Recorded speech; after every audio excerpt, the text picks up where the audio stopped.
कि किसी भी व्यक्ति को निरोगी होना है, रोगमुक्त होना है, तो अपने जीवन में 3 बातों का ध्यान रखे। अपना वात, पित्त और कफ तीनों का संतुलन रखे। वो 3 तरह के दोष हैं हमारे शरीर में, वात, पित्त, कफ। आपने सुना होगा ये त्रिदोष आधारित शरीर है। जब वात बहुत बिगड़ जाता है तो 80 से ज्यादा रोग आते हैं। जब पित्त बहुत बिगड़ जाता है तो लगभग 46 से 50 रोग आते हैं। और जब कफ बिगड़ जाता है तो 28 रोग आते हैं। और वात, पित्त, कफ तीनों बिगड़ जाएं तो 148 रोग आते हैं। सर्दी, खांसी, जुकाम से लेकर और कैंसर तक जो आखिरी रोग माना जाता है, ये सब वात, पित्त, कफ के बिगड़ने का खेल है। भागवत जी कहते हैं कि भगवान ने और प्रकृति ने जितनी चमत्कारी चीजें हमें उपलब्ध कराई हैं, उसमें से एक है गाय। और गोमूत्र के बारे में वो बहुत बखान करते हैं। बखान शब्द आप समझते हैं? खूब प्रशंसा करना, खूब प्रशंसा करना। वो कहते हैं कि ये गाय का मूत्र अद्भुत है। अद्भुत, अद्भुत है मतलब वो ये कहते हैं कि वात पूरी तरह से खत्म करने की शक्ति इसमें है, कफ पूरी तरह से खत्म करने की शक्ति इसमें है, और पित्त के रोगों को भी खत्म करने की शक्ति है कुछ आयुर्वेदिक औषधियों के साथ। वात और कफ को तो ये अकेला ही खत्म कर देता है। पित्त को खत्म करने के लिए इसमें कुछ औषधियां मिलानी पड़ती है। लेकिन वो कहते हैं कि जीवन में 3 तरह के जो जितने रोग हैं, वात, पित्त, कफ, इनकी कुल संख्या 148 रोग हैं लगभग भारत में। दुनिया की बात नहीं कर रहा हूं, सिर्फ भारत। तो भारत में वात, पित्त, कफ के कुल 148 रोग हैं। भागवत जी कहते हैं हर रोग को खत्म करने की शक्ति अकेली अगर किसी एक वस्तु में है तो ये गोमूत्र है। मेथी का दाना वात को कम करेगा, कफ को कम करेगा, पित्त को खत्म नहीं कर सकता, पित्त को कई बार बढ़ा देता है। कई लोगों को यह महसूस होगा मेथी दाना खाएं तो जलन ज्यादा होती है, गैस बनती है, मुंह सूख जाता है, तो आप समझ लो पित्त भड़क गया आपका। तो उन लोगों के लिए तकलीफ है। लेकिन वो कहते हैं कि यह गोमूत्र एक ऐसी चीज है जो वात, पित्त, कफ तीनों को सम में लाने के लिए सबसे ज्यादा मदद करता है। अब ये तो उन्होंने लिख दिया 3500 साल पहले, तो जरूर कुछ ऑब्जर्वेशन किए होंगे। हमको इस पर भरोसा कम होता था। जब ये बात मैंने पहली बार पढ़ी तो भरोसा कम होता था कि क्या अद्भुत चीज बता रहे हैं वो, वात, पित्त, कफ तीनों को एक साथ सम में ला सकता है। थोड़ा सा मामूली हेरफेर करना पड़ेगा पित्त के रोगियों के लिए, बाकी के लिए तो कुछ नहीं करना। तो फिर हम लोगों को जब शक हुआ कि शायद ये इतना असरकारी नहीं हो सकता, तो गोमूत्र पर हम लोगों ने कुछ परीक्षण किए। हमारा एक बहुत बड़ा समूह है इस देश में, तो उसमें बहुत तरह के लोग हैं, वैज्ञानिक भी हैं, डॉक्टर भी हैं, वगैरह वगैरह। तो कुछ वैज्ञानिक और डॉक्टरों ने मिलकर कहा करके देख लो। भागवत जी कह रहे हैं तो हो सकता है जरूर इसमें कुछ गंभीर बात हो, करके देखो। तो जब करके देखना शुरू किया तो पिछले लगभग 5-6 वर्षों में गोमूत्र पर हजारों परीक्षण किए, हजारों। सबसे पहले तो उसका हमने केमिकल एनालिसिस कराया कि आखिर गोमूत्र है क्या। तो सबसे ज्यादा उसमें पानी है। पानी के अलावा क्या है? तो पता चला पानी के अलावा उसमें कैल्शियम है। तो पता चला पानी के अलावा उसमें सल्फर है। पानी के अलावा उसमें आयरन है। पानी के अलावा उसमें ऐसे जीवन के 18 सूक्ष्म पोषक तत्व हैं जो शरीर को बहुत ही उपयोगी। पानी तो है ही गोमूत्र में, आपके भी मूत्र में पानी है, लेकिन पानी के अलावा उसमें बहुत कुछ ऐसा है जो आपके मूत्र में नहीं है, मनुष्य मूत्र में नहीं है। कैल्शियम है, आयरन है, सिलिकॉन है, बोरॉन है, Fe है, मैग्नीज है, मैग्नीशियम है, ऐसे 18 सूक्ष्म पोषक तत्व। ये 18 सूक्ष्म पोषक तत्व तो एक साथ अगर किसी चीज में है तो मिट्टी में है, मिट्टी, खेत की मिट्टी में, और दूसरी अगर किसी चीज में एक साथ है तो गाय के मूत्र में। दूसरी कोई भी चीज में अगर है तो गाय के मूत्र में। तो गोमूत्र का प्रयोग आप जरूर कर सकते हैं। ये जो संपूर्ण घटक वाली एक पेय पदार्थ है या द्रव्य पदार्थ है, इसके बारे में वो कहते हैं कि ये बहुत अच्छा है, चमत्कारिक है। तो हमको लगा कि करके देख लो।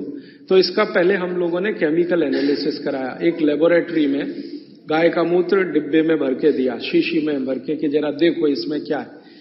तो 6 महीने के बाद, लगभग 8 महीने के बाद, लखनऊ एक शहर है भारत का जिसका बड़ा नाम है, बड़ा जिक्र है, उत्तर प्रदेश की राजधानी है। वहां पर एक बहुत बड़ी प्रयोगशाला है, उसका नाम भी बता दूं ताकि आप चाहें तो उनसे कंफर्म कर लें।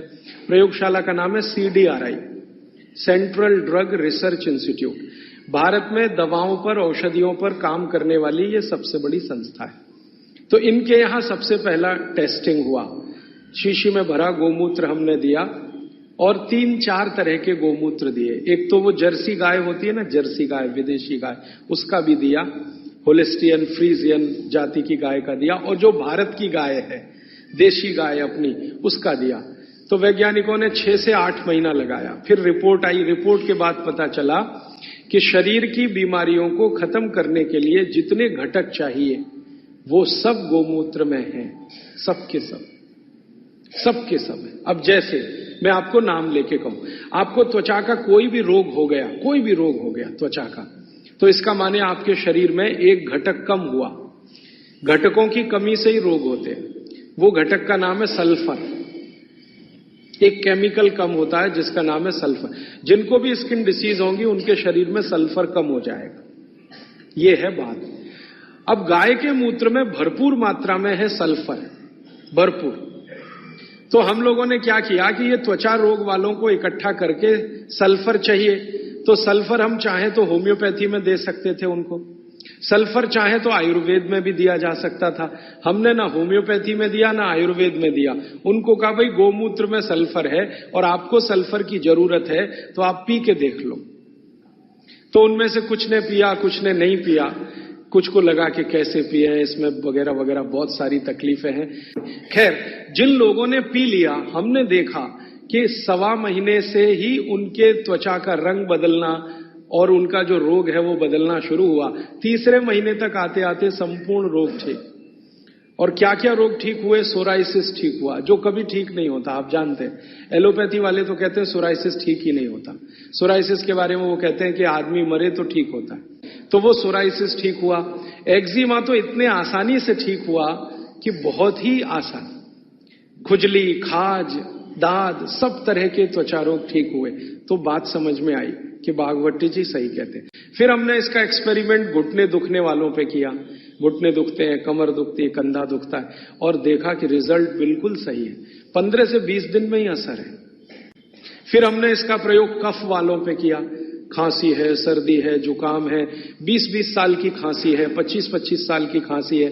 अब आप जानते हैं 20-25 साल की खांसी तो दमाही हो जाती है या तो टीबी में बदल जाती है।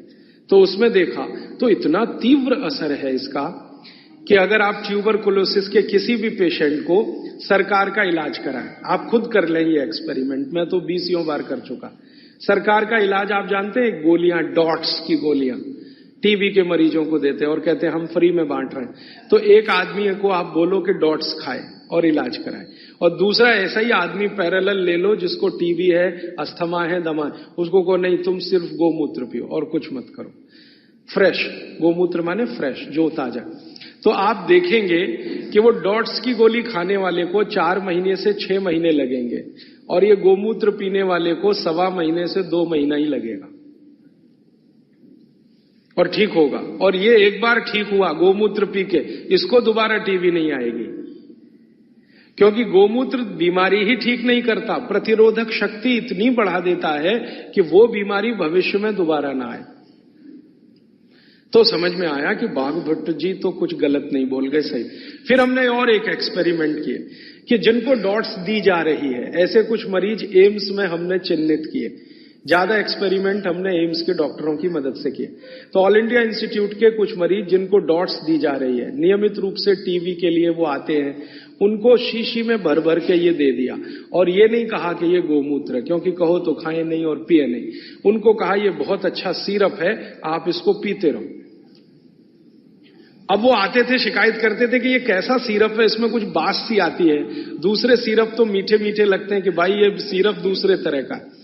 तो उनको बताएं तो पिए नहीं, और हमारा एक्सपेरिमेंट हो नहीं तो हमें तो करना था, तो उनको बताया गया। तो ये हमने देखा कि डॉट्स का जो काम करने का है डॉट्स माने उसके जो माइक्रोन्यूट्रिएंट्स, उसके घटक जो शरीर पर काम हो रहे हैं, गोमूत्र पीते ही उनके काम करने की शक्ति 20 गुने से 40 गुनी बढ़ गई। डॉट्स तो काम कर ही रही है, लेकिन गोमूत्र के साथ जब डॉट्स दी गई तो वही उनकी बीमारी जो 6 महीने में खत्म होने वाली थी, वो 2-2.25 महीने में संपूर्ण जड़ से ठीक हो गई। फिर जब वो ठीक हो गए तब उनको हमने बताया कि भैया वो शीशी में भर के जो दिया था वो गोमूत्र था, तो तुरंत नाक चढ़ गई उन्हें, ठीक हो गए। कहते हैं जी आपने तो बहुत अच्छा कर दिया, हमको हमारी संभावना नहीं थी कि हम जिंदा भी बचेंगे, लेकिन नाक तब भी चढ़ गई। तो ये जो नाक चढ़ती है हमारी, ये अब कम कर दीजिए इसको चढ़ाना। गाय का मूत्र अद्भुत है, बहुत ही अद्भुत है। इसके हम एक्सपेरिमेंट करते करते 48 रोगों तक पहुंचे हैं आज।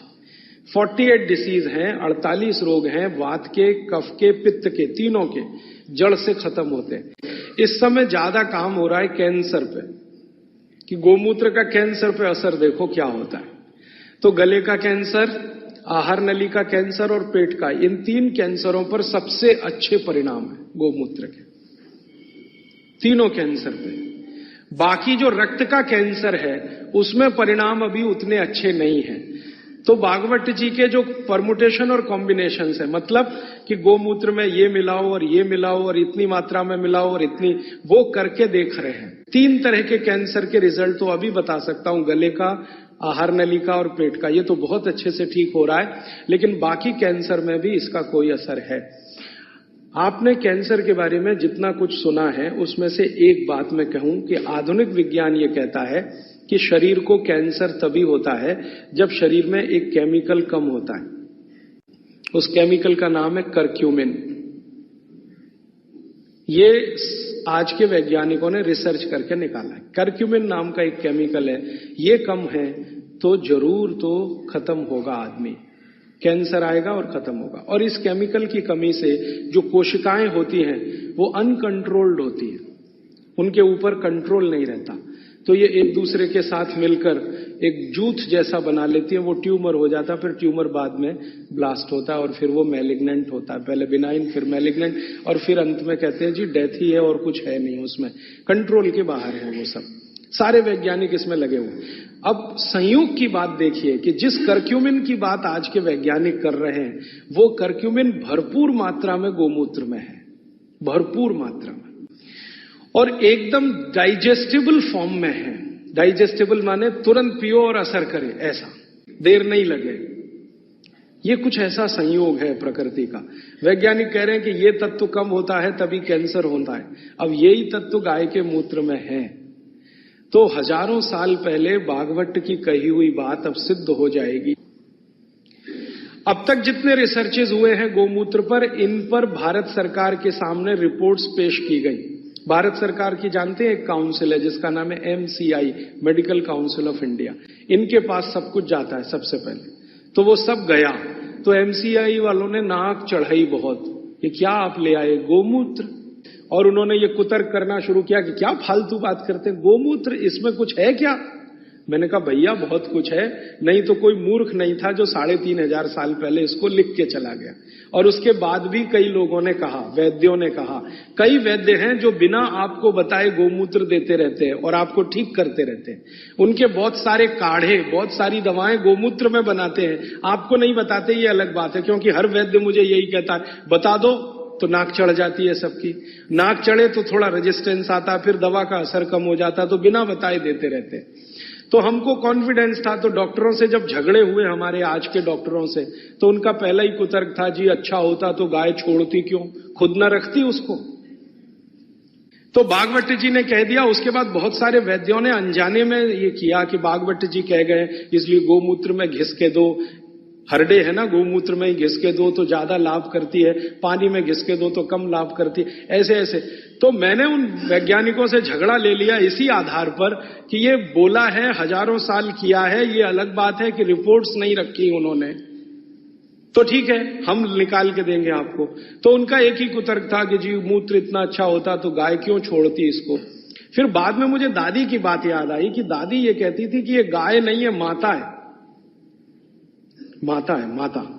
वो कभी भी हम कहते थे गाय, तो वो कहती थी गाय मत बोलो, गो माता, या तो माता बोलो नहीं तो गो माता। गाय नहीं बोलने दिया कभी भी उसने, क्योंकि गाय बोलना वो कहती थी अपमान है उसका, तो गौ माता है। अब माता जो होती है हर जरूरी चीज बच्चे के लिए छोड़ती है, ये आप सब जानते हैं। बच्चा उत्पन्न हुआ तो उसको सबसे ज्यादा जरूरी है दूध, तो मां दूध छोड़ना शुरू कर देती है। बच्चे होने के पहले तक नहीं है, वो बच्चा होने के बाद ही है। तो माता के बारे में ये कहा जाता है, मां की परिभाषा इस देश में है कि हर जरूरी चीज जो उसके बच्चे को चाहिए वो छोड़ती है। तो मुझे लगा गाय भी माता है, तो ये बहुत जरूरी चीज है शायद हमारे लिए, मूत्र, तो ये हमारे लिए शायद छोड़ती है। हम मूर्ख हैं कि उसको इकट्ठा नहीं करते, बेकार जाने देते हैं। तो वैज्ञानिकों को मैंने कहा भाई हमारे यहां तो ये कहा जाता है कि ये गाय नहीं है, माता है। तो मां कुछ जरूरी चीज हमारे लिए छोड़ती है, तो शायद ये जरूरी हो। तो उनका अच्छा ठीक है, अब आप बहुत जोर दे रहे हो, और हमने कई तरह का प्रेशर डलवाया था उनके ऊपर, तो चलो करके देख लेते हैं। फिर एम्स के और एमसीआई के वैज्ञानिकों ने काम किया, और काम करने के बाद 8 महीने के बाद वो कहते हैं बात आपकी बिल्कुल सही है, ये गोमूत्र हमारे लिए ही गाय छोड़ती है, हमारे लिए ही छोड़ती है। हमको 20 बीमारियां हैं जो इससे ठीक होती है। तो आप अपने जीवन में गाय के प्रति देखने का थोड़ा नजरिया बदल दो। अब तक आप गाय को दूध के लिए देखते थे, अब मैं आपको दिखाना चाहता हूं मूत्र के लिए देखो। दूध तो बोनस है, मूत्र उसकी जिंदगी के आखिरी दिन तक मिलने वाली औषधि है। दूध तो थोड़े ही दिन मिलेगा, आप जानती हैं गाय थोड़े दिन दूध देती है, जैसे मां थोड़े दिन दूध दे सकती है वैसे गाय भी थोड़े ही दिन दे सकती है, हमेशा नहीं दे सकती। थोड़े दिन के बाद दूध बंद हो जाता है, लेकिन मूत्र जीवन के आखिरी दिन तक देती है। और उस मूत्र से हमने करके देख लिया, वैज्ञानिकों ने मान लिया कि 48 बीमारियां तो जड़ से ठीक हो जाती हैं। ये बीमारियां क्या क्या हैं फिर से सुना देता हूं। जोड़ों के दर्द सब तरह के, किसी भी स्तर के जोड़ों के दर्द, पित्त की बीमारियां किसी भी तरह की, कफ की बीमारियां किसी भी तरह की, गोमूत्र से ठीक होती है। आप बोलेंगे इसको लेना कैसे चाहिए? भागवत जी ने इसका तरीका ये बताया है कि गोमूत्र लेना हो तो उसका सबसे अच्छा समय है सवेरे का। सवेरे का समय बताया है, अच्छा है, सवेरे गोमूत्र लेना चाहिए। कितना लेना चाहिए? तो ये मात्रा भागवत जी बोल कर गए कि जो बहुत ज्यादा बीमार हैं, बहुत बीमार हैं, उनको एक दिन में 100 ग्राम नहीं कहा है, लेकिन जो मात्रा दी है वो ग्राम के बराबर है। और 100 ग्राम बोल रहा हूं ताकि समझ में आए, नहीं तो उनकी मात्रा बोल दी तो समझ में नहीं आएगी, लेकिन वो लगभग 100 ग्राम। तो जो बहुत बीमार हैं उनको 100 ग्राम, 100 मिलीलीटर। 100 मिलीलीटर माने एक कप जो चाय का है ना, उसमें 150 ml चाय आती है, 150 मिलीलीटर, तो उसका पाव कप मान लो। ये बीमार, बहुत बीमार लोगों के लिए। और वो कहते हैं कि इसको आधा आधा करके लो तो और अच्छा है। तो आधा एक बार ले लिया, आधा दूसरी बार ले लिया। और जिस समय लें पेट खाली रहे, तो नाश्ते के पहले। अब पेट खाली 2 समय रहता है दिन में, एक तो सुबह सुबह, और दूसरा जब भोजन के बाद आप 4 घंटे निकल जाए ना तो पेट लगभग खाली हो जाता है, तो शाम को ले सकते हैं बीमार लोगों। और जो बीमार कम है या स्वस्थ हैं, निरोगी हैं और लेना चाहते हैं, उनको एक ही बार। तो 50 मिलीलीटर की मात्रा उन्होंने बताई उसके लिए। स्वस्थ, कम बीमार 50 मिलीलीटर। 50 मिलीलीटर माने एक कप का तिहाई हिस्सा, 1/3। तो ये आप ले सकते हैं। अब जिस गाय का मूत्र आप ले रहे हैं उसके बारे में एक छोटी जानकारी उन्होंने जोड़ी उसमें। वो ये कहते हैं सूत्र में कि गाय जो मूत्र पीने लायक माने औषधि के रूप में देती है, वो गाय को पैदल चलना बहुत आवश्यक है। माने वो चले, दिन में घूमे, टहले। बांधी हुई गाय जिसको आप चलने ही मत दो, घर में ही बंधी रहे, उसके मूत्र के बारे में भागवत जी कहते हैं कि वो उपयोगी नहीं है, उपयोगी नहीं। अब हमने क्या देखा कि ये जो जर्सी गाय है ना, जर्सी, होलिस्टियन, फ्रीजियन, ये बंधी हुई गाय है। आप इसको छोड़ भी दो तो जाती नहीं है, बद्ध से बैठ जाती है। खड़ा करो फिर बैठ जाएगी, फिर खड़ा करो फिर, खड़ी भी नहीं होती, ज्यादा देर बैठी रहेगी। तो ये बंधी हुई गाय है। भागवत जी कहते हैं बंधी हुई गाय का मूत्र अच्छा नहीं है। तो हमने जर्सी का निकाल के देखा, वो सच में अच्छा नहीं। जर्सी गाय के मूत्र में 3 ही घटक हैं और देशी गाय के मूत्र में 18 घटक हैं। जो कुछ मिट्टी में है वो गाय के मूत्र में है। गाय के मूत्र में धन्वंतरी देवता है, गाय के गोबर में लक्ष्मी जी का निवास है। एक संस्कृत सूत्र है, गोमय वसति लक्ष्मी। गाय के गोबर में लक्ष्मी है, गोमूत्र में धन्वंतरी है, गाय के गले में शंकर जी हैं। गोमूत्र से इतने रोग ठीक हो रहे हैं, और धन्वंतरी तो आरोग्य के लिए ही उत्पन्न हुए थे, तो मूत्र में धन्वंतरी तो है पक्का। बागवती जी कहते हैं आंख के कोई भी रोग, आंख के सभी रोग कफ के रोग हैं जो आंख में हैं। जैसे मोतियाबिंद हुआ, ये कफ का रोग है। कैटरेक्ट जिसको आप अंग्रेजी में कहते हैं। ग्लूकोमा, ग्लूकोमा एक रोग है ना, काला पानी, काला। रेटिनल डिटैचमेंट एक रोग है जिसका तो दुनिया में कुछ भी इलाज ही नहीं है, रेटिनल डिटैचमेंट का। ऑपरेशन भी नहीं है उसका, हो भी तो सक्सेस नहीं है। आप अमेरिका चले जाओ और किसी डॉक्टर को कहो रेटिनल डिटैचमेंट का, तो कहेगा ऑपरेशन कर सकता हूं, गारंटी नहीं है विजन आएगा कि नहीं। तो रेटिनल डिटैचमेंट, ग्लूकोमा, कैटरेक्ट। और आंखों में छोटी मोटी बीमारियां बहुत हैं। आंखें लाल होना, आंखों से पानी निकलना, आंखों में जलन होना, तो छोटी छोटी से लेकर सबसे खराब बीमारी रेटिनल डिटैचमेंट, ये सब गोमूत्र से ठीक होती है, क्योर होती है। शब्द पे ध्यान देना, कंट्रोल नहीं, क्योर होती है, जड़ से खत्म होती है। आप बोलेंगे जी क्या करें? बस इतना ही करना है कि देशी गाय का मूत्र कपड़े से छानकर एक एक बूंद आंख में डालें। आप में से किसी को चश्मा उतारना है अगर अपना, तो जरूर डालें। 3 महीने में आप लगातार डाल के देख लीजिए, नंबर बदल जाएगा और 1.5 महीने में चश्मा उतर जाएगा। ग्लूकोमा बिना ऑपरेशन ठीक होता 4-4.25 महीने में। कैटरेक्ट अगर आपको डिसॉल्व करना है 6-6.25 महीने में ठीक हो जाता है। रेटिनल डिटैचमेंट को 1 साल लगता है, लेकिन लगातार गोमूत्र डालते रहिए, एक एक बूंद, बस इतना पर्याप्त है। आंखों में, बच्चों के कान बह रहे हैं, कान, आप जानते हैं छोटे छोटे बच्चों के कान में मवाद निकलता है, बस 2 या 3 दिन एक एक बूंद कान में गोमूत्र की डाल दीजिए, पूरा कान साफ हो जाएगा, मवाद निकलना बंद। बच्चों की नाक बहुत बहती है, बार बार सर्दी होती है, बार बार जुकाम होता है। बागवती जी कहते हैं कि नाक बह रही हो, सर्दी बहुत हो, जुकाम बहुत हो, तो गोमूत्र तो नहीं कहा उन्होंने, गोघृत कहा। गोघृत माने गाय का घी, एक एक बूंद नाक में डाल दो बच्चों के, गाय का घी। अच्छा, आपको नींद नहीं आती, अच्छी नींद लेनी है, बढ़िया नींद लेनी है, डीप स्लीप लेनी है, रात को एक एक बूंद गाय का घी नाक में डाल के सो जाओ, बहुत गहरी नींद आएगी। आपको खर्राटे बंद करने हैं। बहुत लोगों को खर्राटे आते हैं रात को सोते समय, तो जिनको भी खर्राटे बहुत आते हैं उनके लिए बहुत अच्छी दवा मैं बता के जा रहा हूं। गाय का घी एक एक बूंद नाक में डाल लो, 3 दिन बाद चौथे दिन से खर्राटे बिल्कुल बंद हो जाए, स्मूथ एकदम आपकी नींद हो जाए। तो गाय के घी का भी उपयोग है औषधि के रूप में, गोमूत्र का। अब आता हूं, बाल झड़ते हैं बहुत सारी बहनें शिकायत करती हैं बाल झड़ रहे, तो गाय के दूध का दही बनाओ। दही को तांबे के बर्तन में रख दो, 5-6 दिन रखा रहने दो, फिर हरा हरा हो जाएगा। फिर उस दही को बालों में लगाओ, 1 घंटे के बाद बाल धो दो शीकाकाई से, शैम्पू से नहीं, शीकाकाई से। हफ्ते में 4 बार कर सकते हैं, और बाल टूटना एक ही हफ्ते में बंद हो जाते हैं, एक ही हफ्ते में। कई बहनों ने तो मुझे बताया, राजीव भाई हमने तो एक ही बार किया था, उतने में भी बंद हो गए। अच्छा, भविष्य में बाल ना टूटे, अच्छे रहें, दुरुस्त रहें, तंदुरुस्त रहें, तो महीने में 1 बार या नहीं तो महीने में 2 बार गाय के मूत्र से बाल धो लो। बहुत अच्छा कंडीशनर है, नेचुरल ऑर्गेनिक कंडीशनर है गाय का मूत्र। तो जैसे आप कंडीशनर यूज करते हैं ना, उसकी जगह गोमूत्र यूज कैसे करें? गाय के मूत्र में थोड़ा पानी मिला देना, और जैसे कंडीशनर यूज करते हैं वैसे कर लेना। और आगे बढ़ता हूं। बच्चों की पसलियां बहुत तकलीफ की स्थिति में हो, बच्चों की, आप कई बार महसूस करते हैं ना, उनको बलगम जमा हो गया, कफ जमा हो गया, तो ऐसे बच्चों को 1 चम्मच गोमूत्र पिला दो, एक ही दिन के बाद वो सारा कफ उतर जाएगा। आपको पीना है तो आप भी पी लो, आधा कप तक पी सकते हैं। फिर उसके बाद मूत्रपिंड के जितने भी रोग हैं, मूत्रपिंड के रोग आप सब समझते हैं, किडनी के फेलियर के और किडनी के तकलीफ के, ये सब में बहुत अच्छी दवा है गोमूत्र, उपयोग करो। गाय का मूत्र आधा कप, किडनी फेलियर के सब केसेस में आप उपयोग कर सकते हैं। मूत्र के कोई भी रोग में उपयोग कर सकते हैं। जैसे पेशाब थोड़ा थोड़ा आता है, गोमूत्र पीना शुरू करो, खुल के आएगा।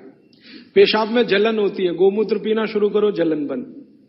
पेशाब कई बार लाल रंग का आता है, गोमूत्र पीना शुरू करो, नॉर्मल कलर होगा। मूत्र के लगभग 22-23 रोग इस अकेले गोमूत्र से ठीक होते हैं। फिर आपको कब्जियत बहुत है, कब्जियत, पेट साफ नहीं हो रहा है, 3 दिन गोमूत्र पी लो, आधा आधा कप, चौथे दिन से एकदम पेट साफ होगा, एकदम पेट साफ। फिर आपके शरीर में 20 रोग हैं, वात के, कफ के, पित्त के, आप उसमें उपयोग कर सकते हैं। पित्त के रोगों के बारे में भागवत जी की एक बात याद रखना कि गोमूत्र पित्त के रोगी जब भी लें तो वो घी का उपयोग ज्यादा करें। पित्त के रोगी आप समझते हैं गैस बन रही है, एसिडिटी, ये लोग अगर गोमूत्र पिए पित्त ठीक करने के लिए तो घी ज्यादा खाएं। बस इतना ही निवेदन है उनका। बाकी वात और कफ वाले तो कुछ भी करें। तो बाल में उपयोगी, शरीर में गोमूत्र की मालिश करो आप, तो आपकी त्वचा पर जितने भी सफेद सफेद धब्बे हैं ना, सब चले जाएं। आंखों के नीचे डार्क सर्किल है, रोज सुबह ऐसे ऐसे गोमूत्र लगा लिया करो, डार्क सर्किल चले जाएंगे आप। खाज हो गई, खुजली हो गई, एक्जिमा हो गया, थोड़ा मालिश कर लो, सब खत्म हो जाएगा। तो ये गाय का मूत्र अद्भुत है। अब इस गोमूत्र को ज्यादा आज के समय में लोगों ने उपयोग करने के लिए एक टेक्निक डेवलप की है कि प्योर गोमूत्र मिले तो वैसे सबसे अच्छा होता है, लेकिन क्या करते हैं आजकल के गोमूत्र को उबालते हैं तो उसकी वाष्प बनती है, वाष्प को ठंडा करके अर्क बनता है। अर्क तो आप समझते हैं। तो गोमूत्र अर्क भी इस्तेमाल हो रहा है, लेकिन मेरा कहना है कि प्योर मिले तो सबसे अच्छा, नहीं मिले तो अर्क ले सकते हैं, नहीं मिले तो, लेकिन अर्क ज्यादा नहीं लेना। अर्क सूक्ष्म मात्रा में ही लेने के लिए भागवत ने नियम दिया है। वो ये कहते हैं कि अर्क अगर लेना है तो 1 चम्मच पर्याप्त है, मूत्र पीना है तो आधा कप पर्याप्त है, अर्क लेना है तो 1 चम्मच पर्याप्त है। तो अर्क भी ले सकते हैं। अर्क के बाद जो बचता है ना, जिसको हम कचरा समझते हैं, उससे साबुन बनता है, साबुन, और इतना अद्भुत है वो साबुन कि शरीर के त्वचा रोग खत्म कर देता है। अर्क निकालने के बाद जो बचता है उससे शैम्पू भी बनता है, साबुन भी बनता है, वॉशिंग पाउडर भी बनता है। आपका फर्श साफ करने के लिए वो जो आप फिनाइल वगैरह इस्तेमाल करते हैं ना, ये गोमूत्र अर्क का भी बनता है, फिनाइल। गाय के गोबर से टाइल्स बनना शुरू हो गए इस देश में। टाइल्स समझते हैं, जो छत में लगाते हैं, और वो लगा दो तो टेम्परेचर 5 डिग्री कम कर देता है, टेम्परेचर 5 डिग्री कम कर देता है। भारत में हमारा जो अभियान है ना, हिंद स्वराज अभियान, आजादी बचाओ आंदोलन, इसके करीब करीब कार्यकर्ता पूरे देश में 18-20 हजार ऐसे हैं जो गोबर से ही खेती करते हैं। यूरिया का एक दाना नहीं डालते, डीएपी नहीं डालते, गोबर ही डालते, जब जरूरत पड़े गाय का गोबर डालते। और उनकी खेती पहले से इतनी अच्छी है कि उत्पादन उनका 2 से 3 गुना बढ़ गया। गोबर में लक्ष्मी है, क्योंकि आप उत्पादन बढ़ाएंगे, बाजार में बेचेंगे, लक्ष्मी आएगी। तो गोमय वसति लक्ष्मी, गोमूत्रे धन्वंतरी, सूत्र कुछ ऐसा है कि मूत्र में धन्वंतरी, गोबर में लक्ष्मी। अब ये गोबर पर एक्सपेरिमेंट करते करते हम यहां तक आए हैं कि गाय के गोबर में से गैस निकलती है। ये गैस से आप अपने घर का चूल्हा तो जला ही सकते हैं, ये तो पुरानी बात है। अभी आज की बात जो है वो ये कि गाय के गोबर से निकली हुई गैस से गाड़ी चला सकते हैं। गाड़ी माने Tata Sumo, Tata indica, Tata Sierra, Tata की वो सफारी, ये सब चलती है, बहुत आराम से चलती है। गोबर गैस है ना, उसको सिलेंडर में भरो और वो सिलेंडर गाड़ी में लगा दो तो बिना इंजन बदले और कोई तकलीफ किए वही गाड़ी दौड़ती है। दिल्ली में आईआईटी है, कभी भी आप वहां चले जाइए, आईआईटी कैंपस की सब गाड़ियां गोबर गैस से ही चलती है। भारत की जो देशी गाय है, इसके बारे में भागवत कहते हैं कि इससे जैसी कोई दूसरी चीज भगवान ने नहीं बनाई। भागवत जी कहते हैं कि इसके जैसी दूसरी चीज कोई भगवान ने नहीं बनाई। ये देशी गाय है, मां बनेगी, बछड़ा आएगा, बछड़ी आएगी तो गाय बनेगी, बछड़ा आएगा तो बैल बनेगा, और देशी गाय का बछड़ा ही बैल बनता है, ये जर्सी वाला नहीं बनता। क्योंकि देशी गाय के शरीर पर कंधा है, तो कंधा चाहिए ना बछड़े को बैल बनने के लिए, तो वो तभी संभव है। इसलिए देशी गाय का संरक्षण करना बहुत जरूरी है। आप बोलेंगे जी संरक्षण कैसे हो? भागवत जी कहते हैं कि भारत को भगवान की सबसे अच्छी देन है वो ये गाय है, जिसको हम देशी गाय कहते हैं। इसकी हमेशा सेवा करो तो ये संरक्षित हो। शायद इसलिए हमारे बुजुर्गों ने कहा गाय की सेवा करो तो मोक्ष मिलेगा।